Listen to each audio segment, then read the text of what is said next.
Hello everyone! Welcome to my vlog. Ito pala yung yung trip ko kahapon. Galing ako ng Hong Kong Island. Ayan. So pag pumunta ka ng Hong Kong Island, kailangan mong ng sumakay sa ferry.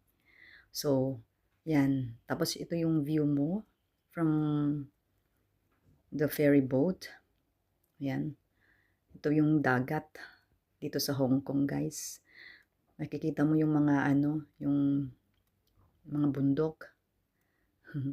Ito yung ferry namin guys dito. Yan, maraming tao kasi office hours.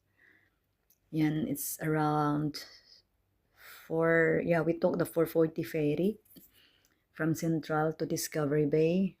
Ayan, ito yung madadaanan mo. Yung bridge ng Hong Kong Island to Lantau Island. Ayan yung bridge. Papuntang airport. Yan yung bridge. Yan. Makikita mo yung yung view. Ayan guys.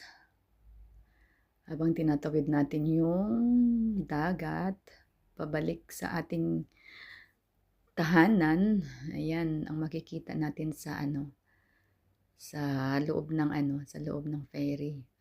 At malapit na kami sa Disneyland. Madadaanan din natin ang Disneyland dito guys. Dito sa Hong Kong. Ayan, Disneyland Hong Kong. Ayan na guys. Dito na po ang Disneyland. Yan, madadaanan namin yan papunta pa uwi na sa Discovery Bay. Yan, di ba guys? Ang lapit lang. Ang lapit lang tingnan pero malayo. Iikot ka pa kasi punta ka pa ng Chingy, tapos from Discovery Bay, sakay ka ng bus papuntang Chingy. Tapos sakay ka uli ng not Chingy, Sunny Bay, and then train to Disneyland. Mga lang naman, mga 10 minutes. Kaya lang, siyempre ikot, parang malayo.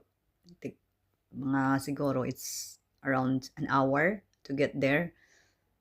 Kasi hindi ka pwedeng pumunta lang dyan.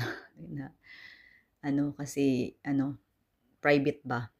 Wala pang public, transport na,